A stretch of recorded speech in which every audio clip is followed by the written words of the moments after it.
इस आशीषित सुबह में परमेश्वर के बड़े नाम की महिमा और स्तुति हो। रोमियो को लिखा गया पत्री का 15वें अध्याय का 30 और 32वां वचन। हे भाइयों, हमारे प्रभु यीशु मसीह के और पवित्र आत्मा के प्रेम का स्मरण दिलाकर मैं तुमसे विनती करता हूँ कि मेरे परमेश्वर से प्रार्थना करने में मेरे साथ मिलकर लौलीन रहो और मैं परमेश्वर की इच्छा से तुम्हारे पास आनंद के साथ आकर तुम्हारे साथ विश्राम पाऊँ। इस आशीषित वचन के आधार पर हमारे साथ मिलने वालों के मनों को विश्राम देंगे। इस विषय पर मनन करने आज हम एकजुट होते हुए प्रभु में शरणगात होंगे। प्रेरित परमेश्वर के लोगों के साथ मिलने की इच्छा कर रहे हैं। उसी समय वे और किन किन लोगों से मिलते थे, उसके पीछे एक मकसद था, इच्छा था। एक कलीसिया को मिलकर जब वे उनके साथ संगति करना चाहते हैं, उसके अनुसार एक मकसद वे अपने बातों से भी यहाँ पर स्पष्ट कर रहे हैं। परमेश्वर की इच्छा से तुम्हारे पास आनंद के साथ जब आऊँगा तब तुम्हारे साथ मैं विश्राम पाऊँ। यह बहुत ही जरूरी है। हे प्रिय लोगों, हमारे साथ कौन कौन मिलते हैं? हमारे परिवार के लोग, हमारे साथ काम करने वाले, या फिर स्कूल कॉलेज में साथ पढ़ाई करने वाले, हमारी उम्र के लोग, हमारे चारों ओर रहने वाले, हमारे पहचान के लोग, कोई भी हमारे साथ मिले, उनके मन में हमारे द्वारा विश्राम पाना चाहिए। हो सकता है जो अनेक परेशानियों से, मुसीबतों से गुजर रहे हैं, उन लोगों को ही परमेश्वर आपके साथ मिलाते होंगे। प्रभु यह चाहते हैं कि आप प्रभु का एक हथियार होकर आपकी बातों से, आपसे बाहर आने वाले वचनों से वे लोग विश्राम पाकर लौटना चाहिए। विश्राम पाना है, इसे अंग्रेजी में लिखा है बी रिफ्रेश्ड।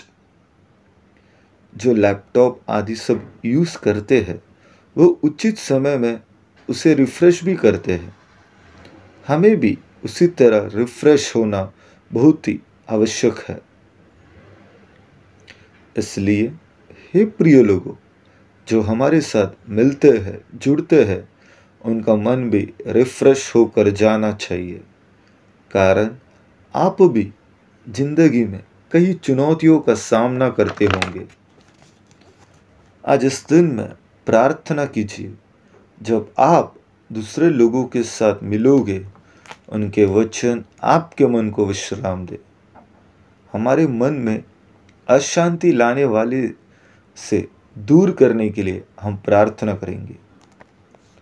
जो वचन आज हमने पढ़ा है उसमें लिखा है कि इस प्रकार तुम्हारे पास आकर मैं विश्राम पाने के लिए आप मेरे लिए परमेश्वर से प्रार्थना करने में मेरे साथ तो मिलकर लौलीन रहो।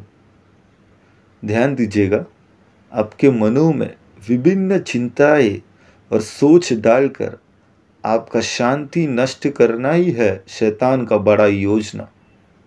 परंतु मन को परमेश्वर के सामने, परमेश्वर के वचन में केंद्रित करते हुए अपने आप को संभालना एक परमेश्वर का ही संतान का उत्तरदायित्व है। वो केवल परमेश्वर से प्रार्थना करने में लौलीन रहने से ही संभव होगा। हमारा प्रार्थना विषय किसी और के हाथों में सौंपने से वो काफ़ी नहीं होगा। प्रेरित कहते हैं, आप मेरे लिए परमेश्वर से प्रार्थना करने में मेरे साथ मिलकर लौलीन रहो।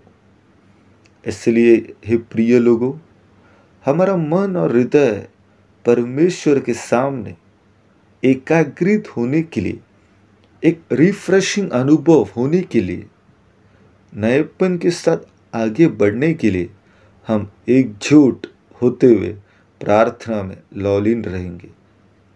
हे पवित्र पिता, यह वचन सुनने से आज इस सुबह में आपके जनता के मन में शांति नष्ट करने वाले सारे सोच को दूर करते हुए यीशु मसीह के नाम से ही सब रिफ्रेश हो जाए, ऐसे हम प्रार्थना कर रहे हैं। प्रार्थना आपने सुना, धन्यवाद।